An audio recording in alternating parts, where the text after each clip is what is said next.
Here is our sit-down interview with Joel Skousen, editor of World Affairs Brief.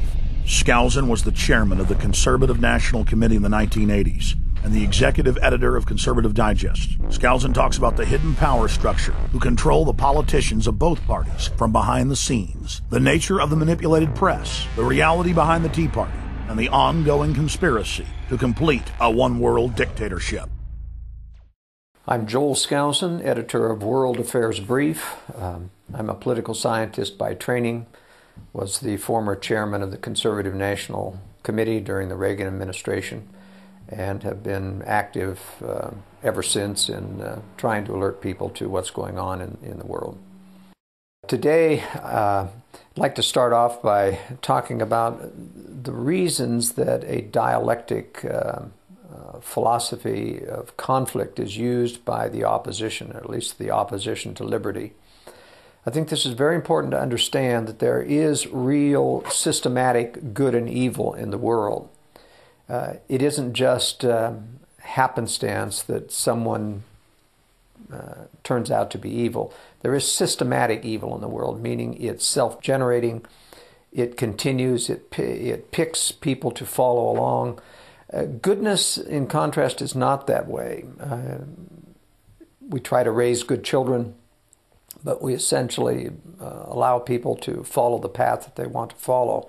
But evil isn't that way. Evil wants to progenitate, and it uses certain techniques to do this, and one of them is the dialectic. The dialectic is where you create crises in order to induce good people to do things or accept things that they wouldn't ordinarily do. The reason for this, that you need to deceive people, and in all of this, we're talking about the Tea Party deception, we're talking about the deception of political parties. We need to understand that deception is something that has always been with us in the world and always will because of this systematic battle between good and evil. But there is a systematic good as well, and that is the role of conscience in people. And it's because certain people can sense that something's wrong, that evil has to use deception and dialectic in order to get people to do things in spite of conscience, in spite of sensing that something's wrong. In essence, when you create a big enough crisis, there's a feeling of panic. We have no choice. We have no power to resist. There's this feeling of futility. So even though people can sense what's right in conscience, they don't act according to it, or they follow along the path of least resistance because of the severity of the crisis. That's the reason why evil uses crises to change the world. When I was growing up, I was first exposed to the writings of my uncle, W. Cleon Skousen, who wrote The Naked Communist. The most dramatic story in that book, and I still highly recommend it today. The most highly prized story in that book is the fall of China to Mao Zedong. And it was clearly outlined in the book how our own State Department, in league with George Catlett Marshall, who was head of our armed forces during World War II, actually set about to destroy the power of Chiang Kai-shek to win the battles against Mao Zedong. They set him up for failure.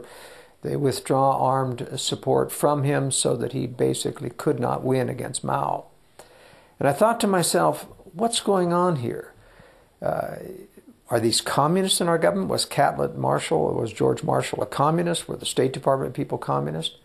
So as I began to research this and talk to my uncle about it, I found out that they were not communists. There were communists in the State Department, especially the second floor, which had to do with foreign policy, did have some communists in it.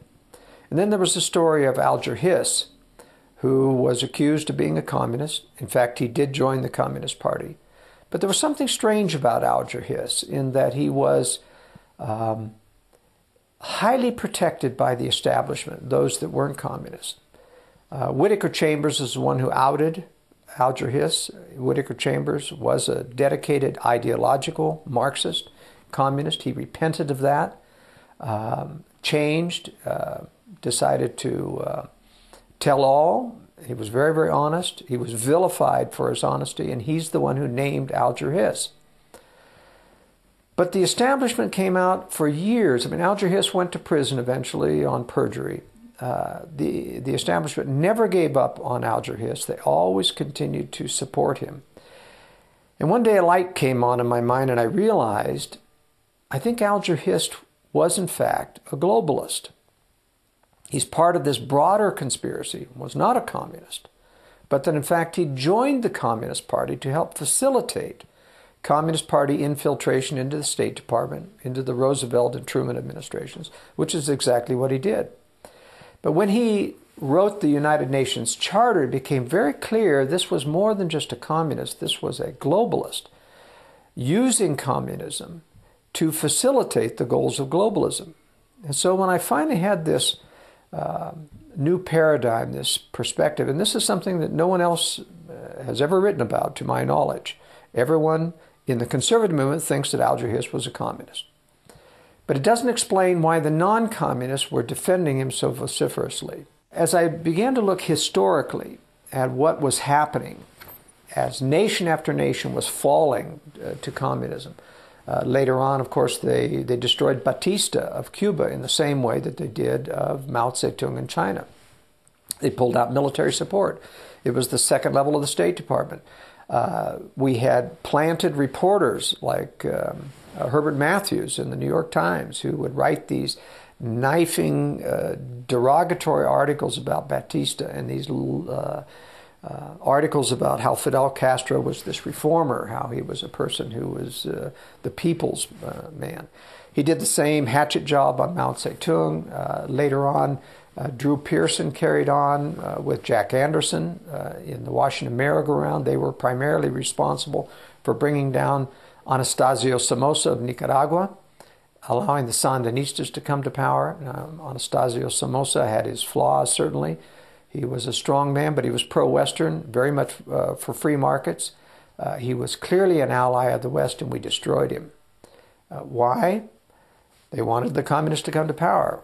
Because they were communists? I don't think so. I think it's because the globalist view is that we can use communism to break down the existing social order. We can use communism to create even more horrific crimes, and then we, the globalists, a moderate form of socialism that intertwines predatory capitalism, mercantilism with socialism, we can come into the rescue, save people from communism, and give them our version of the New World Order, which people will then tend to accept. And they would not accept were we not to have the horrors of communism to pave the way. So that's what I feel is the important thing to realize, is that communism, socialism, Fabian socialism, and there are tens of other variations of enemies to the free market are all promoted to one degree or another. In the same sense, the conspiracy has had the necessity of morphing into different organizations to be able to cover itself from discovery. We can go back, I think the conspiracy has been with us since the beginning of time.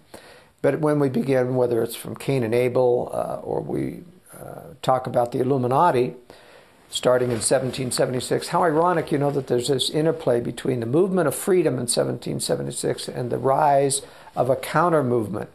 It's almost as if Satan and God, or Satan follows and sees what God is trying to do to promote liberty and has a counter-strategy in everything that comes about. There are key dates in history, like 1776, when you had a massive liberty for movement, whereby for the first time in history you'd had some very principled, libertarian-oriented people come into power. And at the same time you have this rise of the Illuminati. It got exposed. I believe it went underground and then began to use another organization, the Masonic lodges, to take its place. When that became exposed, they dropped out the lower levels of the Masonic so that they became rather as good old boy clubs, and they're still in use today. You can go into certain parts of Texas and you talk to people, and there are most people within a certain county are members of the lodge. And they know that if they get a traffic ticket, they can flash the ringer and they can get some type of immunity. Now, it isn't really illegal. It isn't anything to do with these broad-range conspiracies. But it is a good old boys network, and it allows people to rise within those networks and to be able to, and the higher-ups within those, to see, all right, who's corruptible, who's predictable, who can we bring along to a higher order or understanding. So it's my opinion that the Masonic level only participates in broad-range conspiracy issues above the 32nd or 33rd level. In the United States, in Europe, it's a different story. In Europe, the Masonic lodges have been much more deeply involved in conspiratorial, globalist, and New World Order issues. And we find the Masonic lodges are still very powerful in Italy especially, in Spain, Germany, and France. So what I'm saying or viewing is that conspiratorial forces morph into different forms. They use different crises. And above all, they are able to imitate and co-opt goodness in a variety of ways. It's important that this is not, to understand this is not a monolithic conspiracy of power. There are competing blocks. There's always competitors. Just like in the drug trade, the United States runs its own dark side drug trade to finance black operations. And higher-ups within the DEA and CIA are aware of these things. But there are always competitors coming up in the drug trade trying to piggyback onto this very, very lucrative profession. And so it is this conspiracy. A conspiracy power has to give certain rewards to people. And that's why wealth is always a part of it, the inducement of wealth. It is not true, however, and I want to clarify one thing. Oftentimes in conspiratorial literature, such as in Allen's book or even in some of my uncle's book, you talk about the wealthy international bankers. Well, it is not true that every single international banker is involved in the conspiracy. It is not true that every wealthy banker is part of it. It is true that everyone who's part of it is wealthy. But it is not true that all big business is part of it or that all big banks are part of it. Almost all are now because they don't like competition and they tend to try to co-opt. But there is this continual competition of power. In the world scene, I believe that there are three predator centers of power. I believe the most powerful and the longest running structure of conspiracy to undermine liberty is what we call the Anglo-American power center. Centered primarily in London, but now has got most of its power transferred over to New York and the United States just because that's where most of the wealth is. The other power is Russia, and the other power is China. I believe that they are competing. They're temporary allies because they know that eventually they're going to be in a war with the Anglo-American establishment. But eventually, they will have to fight it out among themselves. And I only say this about three competing centers of power, that there has been a significant piece of disinformation which has been put out within our movement that started with the Rowan Gaither quote. This is the quote that my uncle was the first one to publish this in his book, The Naked Capitalist, by W. Cleon Skousen. He talks about Norman Dodd under a special House committee going to interview Rowan Gaither of the Ford Foundation and asking him, why is it that the foundations are always promoting communism and other socialist aspects within the UN and elsewhere?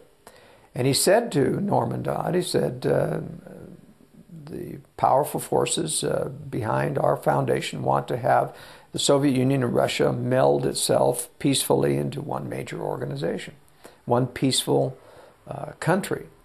This, in my opinion, was disinformation. In the first place, Rowan Gaither, who was an insider, never would tell the real reason for a conspiracy. He would give a plausible reason that would allow Norman Dodd to walk away, and something that has deceptively deceived many conservative organizations for many years, including the John Birch Society, which has done many wonderful things. But it's influenced the Birch Society. Because of this one quote, they have felt for many years that there would never be war between Russia and the United States because the Russians were puppets of the Anglo-American establishment. This is what the Ron Gaither quote has led to, that if in fact that the